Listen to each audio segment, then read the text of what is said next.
नमस्कार दोस्तों, आप सभी का स्वागत है अपने चैनल एग्जामिट्यूड में। दोस्तों, आज की करंट अफेयर में मोस्ट इंपोर्टेंट क्वेश्चन आपके लिए हम लेकर आए हैं। यहाँ से आपके एग्जाम में क्वेश्चन देखने को जरूर मिलेंगे, चाहे आपका एग्जाम किसी भी लेवल का क्यों न हो। बस आपको करना क्या है, अगर वीडियो पसंद आई तो ज़्यादा से ज़्यादा लोगों तक इसे शेयर जरूर कीजिए और चैनल पर नए हैं तो इसे सब्सक्राइब करना न भूलें। चलिए क्लास शुरू करते हैं। क्वेश्चन नंबर 1, हाल ही में किसे सुभाष चंद्र बोस आपदा प्रबंधन पुरस्कार से सम्मानित किया गया है? आपके पास ऑप्शन इस प्रकार है। Option A Rajendra Kumar Bhandari, option B V K Yadav, option C Narendra Modi या ऑप्शन डी इनमें से कोई नहीं। जल्दी से आंसर कीजिए दोस्तों क्वेश्चन नंबर 1 का। इसका सही आंसर है दोस्तों option A Rajendra Kumar Bhandari. Detail में जान लेते हैं इनके बारे में। गृह मंत्रालय ने हाल ही में 2021 के लिए सुभाष चंद्र बोस आपदा प्रबंधन पुरस्कार, कौन सा पुरस्कार? सुभाष चंद्र बोस आपदा प्रबंधन पुरस्कार की घोषणा की। इस अधिसूचना के दौरान राजेंद्र कुमार भंडारी को पुरस्कार की व्यक्तिगत श्रेणी का विजेता चुना गया है, जबकि सतत पर्यावरण और पारिस्थितिक विकास सोसाइटी सीट्स को संस्थागत श्रेणी में पुरस्कार के लिए चुना गया है। ठीक है दोस्तों, अगले क्वेश्चन की तरफ चलते हैं। क्वेश्चन नंबर 2, आयुष्मान CAPF योजना राष्ट्रीय स्वास्थ्य प्राधिकरण NHA और किस मंत्रालय की संयुक्त पहल है? आपके पास ऑप्शन इस प्रकार है। ऑप्शन ए गृह मंत्रालय, ऑप्शन बी कृषि एवं किसान कल्याण मंत्रालय, ऑप्शन सी शिक्षा मंत्रालय या ऑप्शन डी वित्त मंत्रालय। जल्दी से आंसर कीजिए दोस्तों क्वेश्चन नंबर 2 का। इसका सही आंसर है दोस्तों ऑप्शन ए गृह मंत्रालय। डिटेल में जान लेते हैं इसके बारे में। केंद्रीय गृह मंत्री अमित शाह ने, कौन है हमारे गृह मंत्री?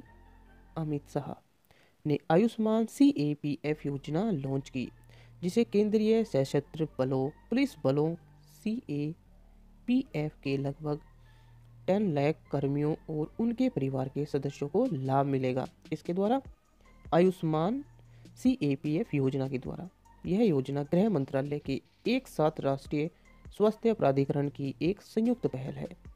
देश के 24,000 अस्पतालों में लाभार्थियों को कैशलेस और पेपरलेस चिकित्सा सुविधा मिलेगी।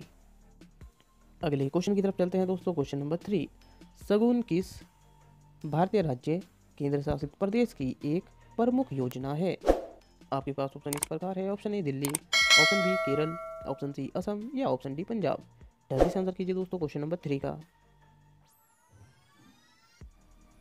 इसका सही आंसर है दोस्तों ऑप्शन डी पंजाब। डिटेल में जान लेते हैं इसके बारे में। पंजाब शगुन नाम की एक योजना लागू कर रहा है। कौन? पंजाब। कौन सी योजना? शगुन, जिसके तहत कम आय वाले परिवार की बेटी की शादी के लिए वित्तीय सहायता प्रदान की जाएगी। क्या काम होगा इस योजना का? गरीब परिवारों की जो बेटियां हैं उनकी शादी के लिए वित्तीय सहायता प्रदान की जाएगी। इसका उद्देश्य बाल विवाह को रोकना है। हाल ही में पंजाब सरकार ने निर्माण श्रमिकों की बेटियों की शादी के लिए अनुदान को 31,000 रुपये से बढ़ाकर 51,000 रुपये कर दी गई है। पहले 31,000 रुपये थी और अब 51,000 रुपये कर दी गई है। ठीक है दोस्तों, अगले क्वेश्चन की तरफ चलते हैं। क्वेश्चन नंबर 4, हाल ही में खबरों में नजर आने वाले मोहम्मद इश्तियाक किस देश के प्रधानमंत्री हैं? आपके पास ऑप्शन इस प्रकार है। Option A Uzbekistan, option B फिलिस्तीन, ऑप्शन सी इराक या ऑप्शन डी इनमें से कोई नहीं। जल्दी से आंसर कीजिए दोस्तों क्वेश्चन नंबर 4 का। इसका सही आंसर है दोस्तों ऑप्शन बी फिलिस्तीन। डिटेल में जान लेते हैं इसके बारे में। फिलिस्तीनी प्रधानमंत्री मोहम्मद इश्तियाक, कौन? मोहम्मद इश्तियाक कहाँ के? फिलिस्तीनी के प्रधानमंत्री हैं। ठीक है दोस्तों, एग्जाम की दृष्टि से इंपॉर्टेंट है, कोई से भी एग्जाम में देखने को क्वेश्चन यहाँ से मिल सकता है। हाल ही में खबरों में देखे गए थे क्योंकि उन्होंने संयुक्त राष्ट्र के नए दूत के साथ रुकी हुई शांति प्रक्रिया को पुनर्जीवित करने पर चर्चा की थी। संयुक्त राष्ट्र के दूत टोर वेंसलेड मध्य पूर्वी शांति प्रक्रिया के लिए विशेष समयक हैं। ठीक है दोस्तों, अगले क्वेश्चन की तरफ चलते हैं दोस्तों। Question number 5, the Hume of the the universe एक प्रकार के मृत सितारे से आता है जिसे क्या कहा जाता है। आपके पास ऑप्शन इस प्रकार है। Option A Bullet, option B Pulsar, option C Gemini या ऑप्शन डी पोलैक्स। जल्दी से आंसर कीजिए दोस्तों क्वेश्चन नंबर 5 का। इसका सही आंसर है दोस्तों ऑप्शन बी पल्सर। डिटेल में जान लेते हैं इसके बारे में। The Hume of the universe एक प्रकार के मर्द सितारे से आता है जिसे पल्सर कहा जाता है। क्या कहा जाता है? पल्सर। जो मूल रूप से न्यूट्रॉन तारे हैं।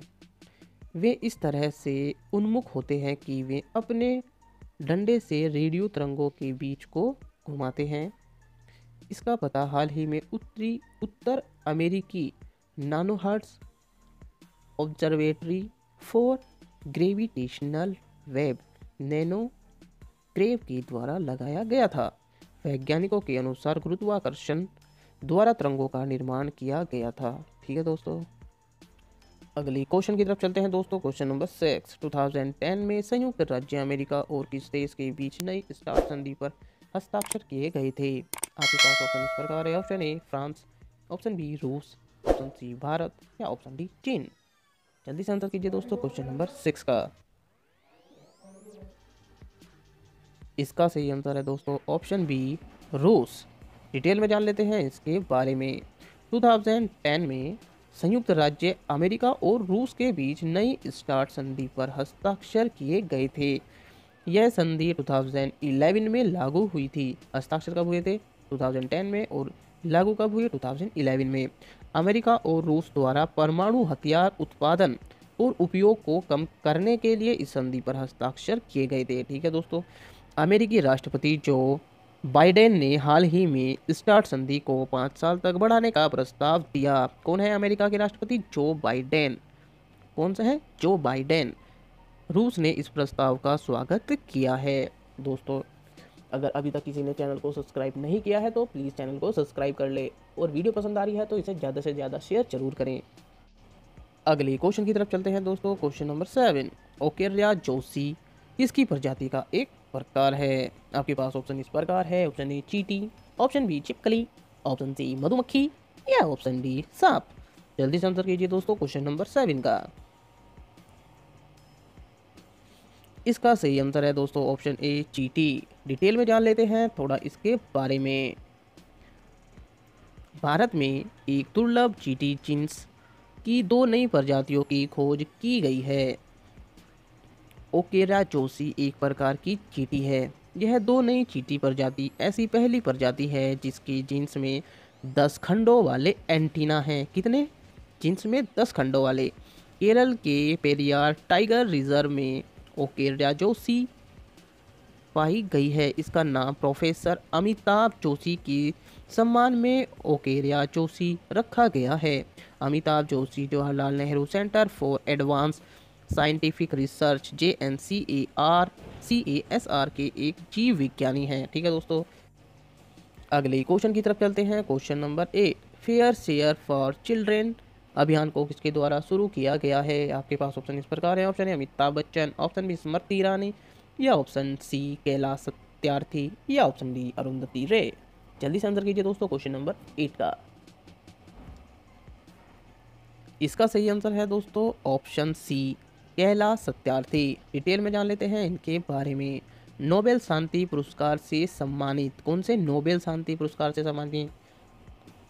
आपके लिए एक इम्पोर्टेंट क्वेश्चन और है दोस्तों, अगर आपको आंसर पता है तो हमें कमेंट बॉक्स में शेयर जरूर कीजिए। नोबेल शांति पुरस्कार की क्षेत्र में दिया जाता है। कौन है सम्मानित? बाल अधिकार कार्यकर्ता कैलाश सत्यार्थी ने वैश्विक नेताओं और अंतर्राष्ट्रीय हस्तियों के साथ मिलकर बाल मजदूरी को समाप्त करने के अंतर्राष्ट्रीय वर्ष में फेयर शेयर चिल्ड्रेन नामक अभियान की शुरुआत की है। ठीक है दोस्तों, अगले क्वेश्चन की तरफ चलते हैं दोस्तों। क्वेश्चन नंबर 9, तोसाली राष्ट्रीय शिल्प मेले का उद्घाटन किस राज्य में किया गया है। आपके पास ऑप्शन इस प्रकार है। Option A Assam, option B Bihar, option C Rajasthan या ऑप्शन डी ओडिशा। जल्दी से आंसर कीजिए दोस्तों क्वेश्चन नंबर 9 का। इसका सही आंसर है दोस्तों ऑप्शन डी ओडिशा। डिटेल में जान लेते हैं इसके बारे में। ओडिशा के मुख्यमंत्री नवीन पटनायक। कौन है? ओडिशा के मुख्यमंत्री नवीन पटनायक ने 21 जनवरी को भुवनेश्वर में वार्षिक तोसाली राष्ट्रीय शिल्प मेले का उद्घाटन वर्चुअल रूप से किया। ठीक है दोस्तों, अगले क्वेश्चन की तरफ चलते हैं दोस्तों। क्वेश्चन नंबर 10 लास्ट क्वेश्चन है, जिसका आंसर आपको कमेंट बॉक्स में करना होता है।